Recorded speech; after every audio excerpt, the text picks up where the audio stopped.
Your other boy, well, I guess he's not since your team UNC. I'm Team Duke, but Zion Williamson fitness level has been, quote unquote, a frequent topic of conversation And his extracurriculars. and his extracurricular horn dog. Crazy. But yeah. So what made it get brought to light? Obviously, it was nationally televised, but another thing, it was in season, and three people were just like, "Yo, why are you looking so tired when the game is, essentially just starting, and why are you having a 38-year-old kind of outplay you and more up for the game as well too?" So in that blowout loss, he had 13 points.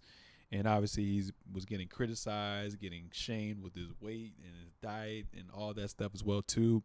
And he came out and he went stupid and went for 36 points and was 13 to 17 going up against that twin tower with the Minnesota Timberwolves. Obviously, like I said, he got criticized, but his bite back was, all I can do is control the things I can control, locking on myself, locking on my teammates, coaches, and everybody with the Pelicans as well too. And he said on the criticism as well, if it comes from a place where they just want to see me do better, thank you. But if it comes from anywhere else, everybody's entitled to their own opinion. Can't control that. So this season, Zion's averaging damn near 23 points, 6 assists, 5 rebounds, and is shooting 58% from the field. Right now, the Pelicans are ninth in the Western Conference at 14 and 11. Was the criticism fair? What are your thoughts on Zion and everything? I think it definitely is fair. We're talking about that in season semifinal game. That was horrible. Just horrible, like eye test. I didn't even watch the whole game. I mean, you probably watched the whole game. Yeah. But like, sorry for cutting you off. Just like the end season, you thinking like the top teams are gonna go up against each other, and for them to put on that performance and see him like that, I'm just like, yo, what the fuck is the point of the end season tournament now? Yeah. But anyways, keep going. And just like that press conference beforehand when that reporter asked him, what you gonna do with your money? yes, and I'm just like, oh man, that doesn't look good as far as like just being like in tune with the game and like just taking it serious. But whatever, I don't put that on him. He's young, but yeah, the thing about it is LeBron has set the bar so high when it comes to discipline and showing out night in and night out that when superstars come into the league or just number one picks or like players, phenoms since high school for Zion, in Zion's case, yeah, they're going to measure you against players that they think that you can become, an all NBA first team player, right? Like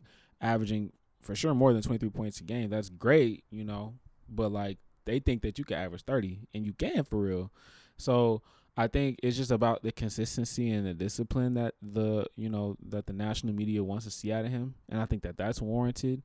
And, as far as his shape, I can't really say too much about, losing weight or gaining weight. Sometimes that comes down to genetics. But also like you do got to put the work in. So I don't really know what his regimen is and his training regimen, but and I feel do. like it's hard because like once training camp and the off season are over with, y'all barely working out. Y'all traveling all the time. And I mean to his credit, or maybe not to his credit, maybe to his detriment, the New Orleans Pelicans share, I think, a training staff with the New Orleans Saints. So like they have one of the worst training staff, like professional training staffs in the professional sports. Mm-hmm. So like I don't know, like all of that is kind of also going against him. And the fact he's in New Orleans, I mean, they got some of the best food in America. So you been there yet?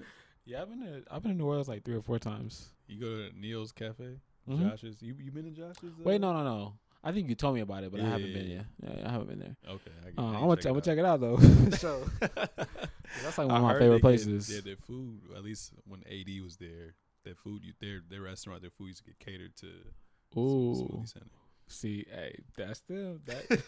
They go eat good, but nah, he is going through the growing pains of being a young star in the NBA, and I think he will continue to learn. He'll get better. I like how his responses to the media. He wasn't like, dismissive. I mean, you could, it depends on how you take it, but to me, he heard them and wasn't disrespectful. So yeah, and like you said, like they wouldn't be criticizing him if they didn't see all this potential of what he can be as well too. So I agree with you with that.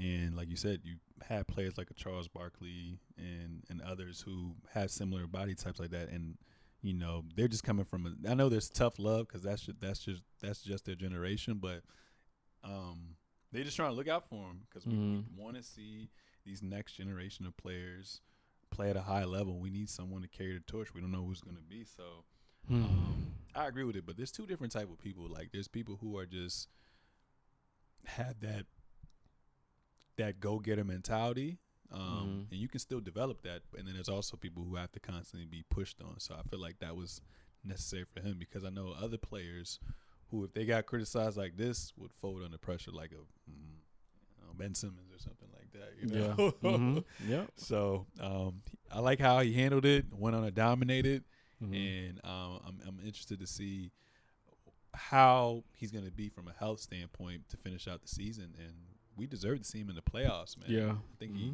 I think he's one of those teams where obviously you got your favorites, but I think they can definitely make some noise, especially having that playoff experience now, the Pelicans in general. So yeah, I agree.